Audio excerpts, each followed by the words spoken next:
Hey guys, welcome back to my channel. Today I am back again with another hairstyle, but also another review of Maîtresse d'un homme marié. Today we're going to talk about episode 7. The first scene starts with Biram at the police station and he wants to see his brother. However, the guy doesn't let him see his brother and he calls Dalanda. Dalanda arrives and of course, Biram has to say something about her big belly, and Dalanda actually gets a bit mad because she doesn't understand why Cher is actually not released, and the guy tells them or her that, you know what, you don't know what he has done, and she asks for his file, and she tells the guy to release him and that they should not just arrest people whenever they are called, and ask if they had a subpoena. And then Biram actually gets to see Cher. However, he has to take a selfie first. And it's just so funny. Then there's a scene with Anita on the phone and she's talking sweetly with her husband and she ends up saying kisses, and then Mansoura comes in and it seems like they're gonna fight, but eventually they don't, because Anita tells her that everyone at the office knows that you and I, we don't get along, and I think it's best for us to work together for our mutual interest. And then they shake hands. Then we go back to Biram, Cher, and Dalanda, and Cher wants to know who is this, and Biram tells him that it's the lawyer. Dalanda is just saying that, you know what, you have to be careful next time. I have to go, and then she leaves, and then their mom comes in, but the mom is like so worried. She's actually really asking Cher, like, is this worth anything to you? Like, is this actually worth it? You guys make my adrenaline spike, my heartbeat is just going up, and she's just expressing how stressful this is and whether it's worth it. Then Biram is saying something like, yeah, I know this is something that would have been expected of me. I have divorced twice and I have never been arrested and I've never been into prison. And then Cher actually gets mad because he's telling Biram that, you know what, I don't want to fight here.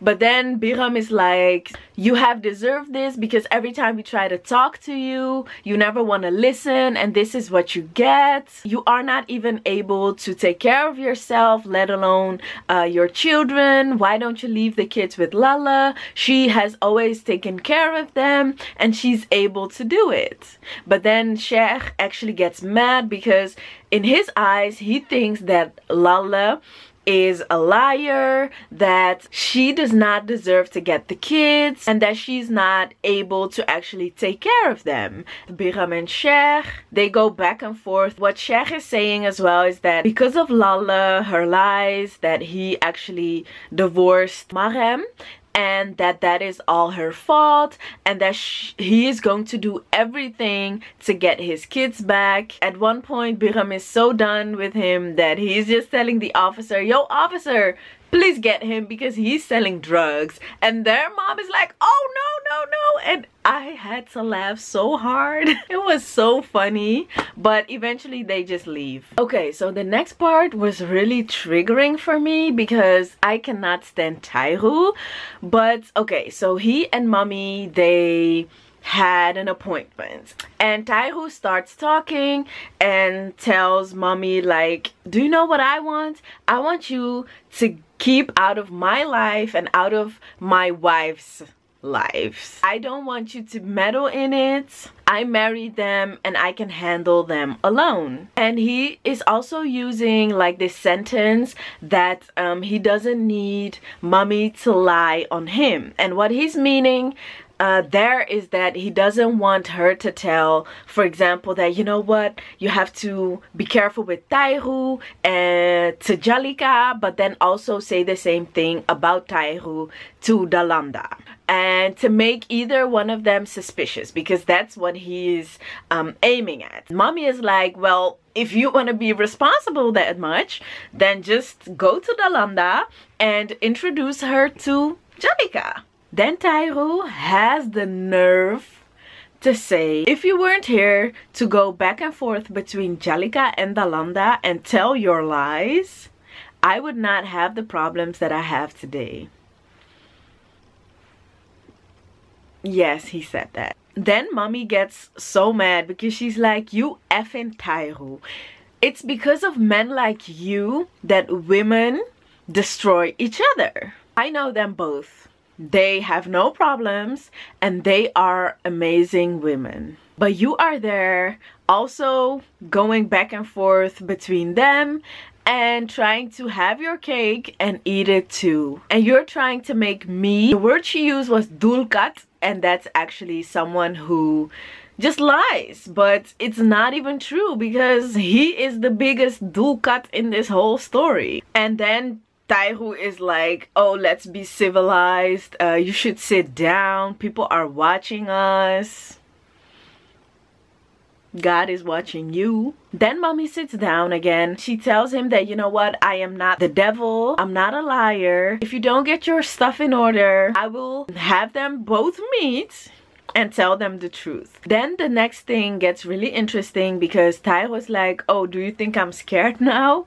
Do you think I'm scared? What is going to happen is that if you tell them, these two are going to work together and be against you. You will get the biggest surprise of your life because neither of them is going to leave me. Make your threats true and we'll see what will happen. And I think it's interesting because on one hand he's right, however I would just tell them because these women need to know. They have been so close to knowing the truth. And I'm sure that, of course, Djalika already knows the truth, but Dalanda is the only one that doesn't know the truth yet. I think this scene was also really important because of what mommy said, that men like Tyru are the reasons why women destroy each other. At one point, it's like, if she would tell Dalanda, I don't know if Dalanda would believe it. However, I think that the time for mommy to have spoken up against Tyru to Dalanda has already passed, so that may also bring another issue with Dalanda. However, we'll see. Hamid and Anita, the first part is just a commercial for Ida mayonnaise. The second part is her complaining about her job, that he cannot imagine what she has to do with at work, but we all know that the documents that you see on the table is what Hamid is going to either steal, forge, or do anything else with. But okay, the gesture is really nice. Hamid cooked a really nice dish for his wife, and you don't see that often because I can count on one hand, actually I can count on no hands, how many times Cher cooked for Lalle or Biram cooked for either Jor or Djalika.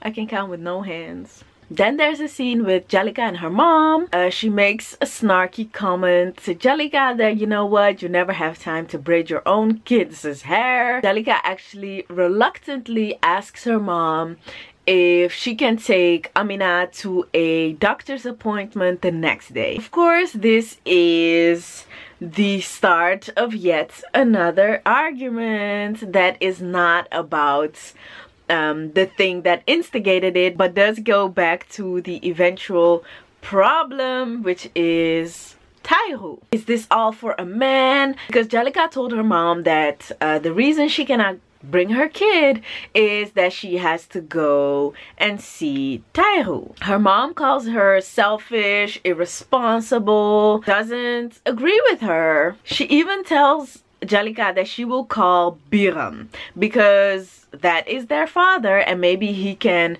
help her get through the problem of what Djalika is doing. Djalika has a good point because Djalika is like, since when is he his father? Is he their father? Because that's since today maybe, but I have always taken care of my kids. I have always brought them to any place they needed to be, any appointments, any important appointments. She's just saying to her mom, this is just one time I ask you, you make such a big deal out of it. All this because you don't like the marriage that I'm in. What Djalika did say is that, you know what, if it's all if you're fighting with me this much just because you want me out of this house, just tell me. And then her mom is telling her that, you know what, if you want to leave, then just leave.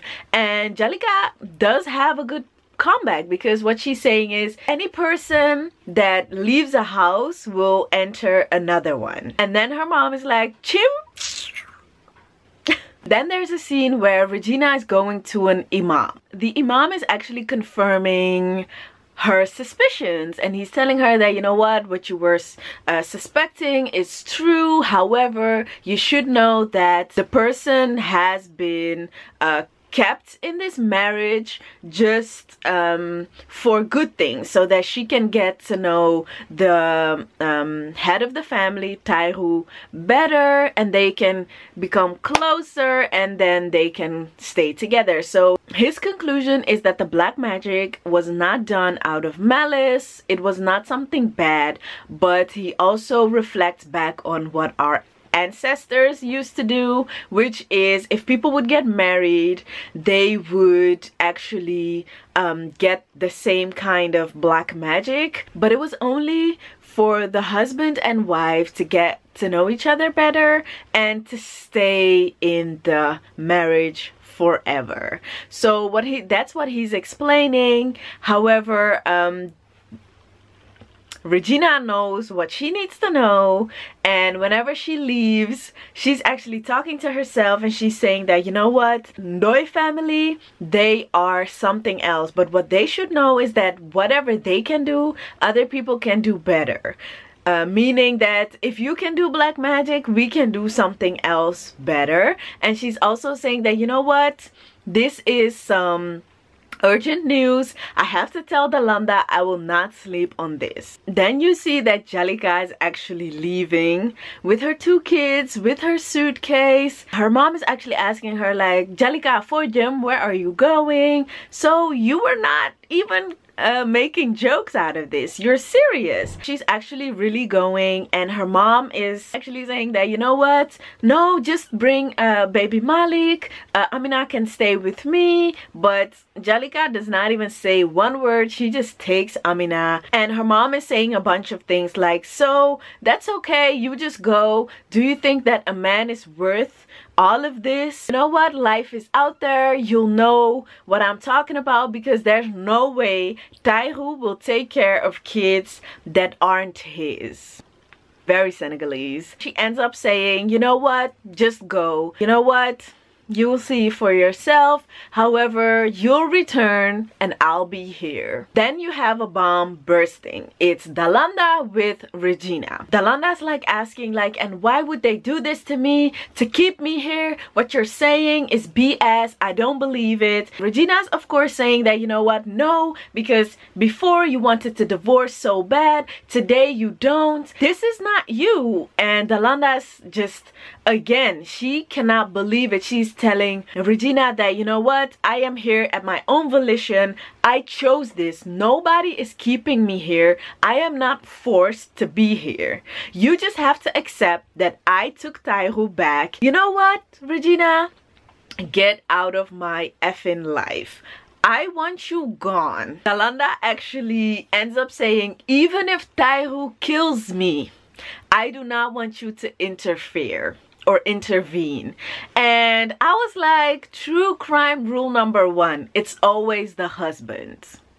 Then it's Djalika and Tairu. So Tairu came home, and Djalika's just saying that, you know what, Amina, she cried a lot and she wanted my mother. She's crying for her grandmother, and she told me that I snatched her away from her grandmother's arms. And Tairu is like, okay. And he's like showing minimal interest there. Then Djalika asks Tairu like, okay, so tomorrow Amina has an appointment. Can you bring her And Taihu does not even respond. I believe that the only thing that you got out of him was like, Djalika senses this, and she's like, so okay, what's on your mind? Let's talk. What is it? And it's about the kids, and he's just asking her what she has decided about them. Djalika tells him that, you know what, this house, it's big. I can stay here with the kids, but Taihu is reluctant. He's saying that it's not possible because Dalanda can come in at any moment. Sometimes the twins are there too. It's just too risky for him. Where Djalika sees an opportunity because she's like, no, because the twins, they can get to know Amina better and they already love her. Doesn't matter because in a month, everyone will know. Remember, tick tock, tick tock. Even when Taihu says it's risky, she's like, risky how? If I understand well, what you're trying to say is that you want me, but you don't want my kids. And Taihu actually disagrees because he's like, no, you know, I adore them, but I cannot take the risk of the kids being here. It's not the time and it's not convenient for him. Then Djalika is all like, no, wait, I am your wife. You have an obligation to take care of me and everything that I come with, meaning the kids. And she's suggesting like, you know what, then just give me an apartment. Then Taihu gets a bit mad because he's like, what do you think? I cannot manage 3 households. I cannot manage my house, Dalanda's house, and the twins. Like, what are you thinking? He's saying that, do you think I'm a billionaire? Djalika's just saying that, you know what, no, I don't think you're a billionaire, but I think that if you cannot keep me in this house, then you have to find another solution. And then another bomb drops because Taihu has the nerve to say, bring them to their father's house. He will take responsibility. He will play the role of a father. He works at Seneginja, so he'll be able to get the kids an apartment. And then Djalika loses it. She's like, what? Are you even hearing yourself? Just because I ask you to take care of my kids, you are willing to push me in my ex-husband's arms? Then Taihu is like, listen, I don't tell you to get back with him, but just the kids, because he is their father. He has a responsibility. And then Djalika's like, today?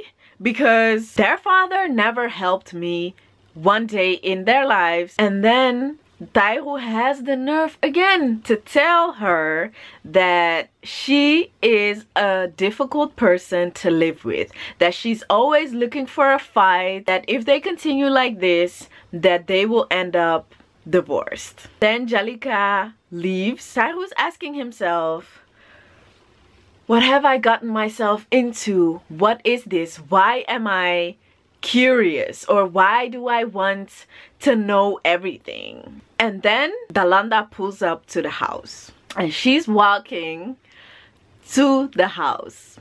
And at the same time, you see that Djalika is actually packing her bags and Taihu's like, where are you going? She's like, I'm going at mommy's. And he's like, at this time, at this hour? And she's like, yes. And she leaves. However, the moment the door closes, the back door opens and Dalanda's in the house. And Taihu is looking back, asking himself like, is she going to come back? Like, is this the moment? And Dalanda's like, Taihu, I have one question for you. Did you marry Djalika or not? And then he's again looking backwards because he's so scared that the door will open and Djalika is standing there. So Dalanda's like, Taihu! And that was the end of the episode. Thank you guys for watching. That was it for the 7th episode of the 3rd season of Maîtresse d'un homme marié.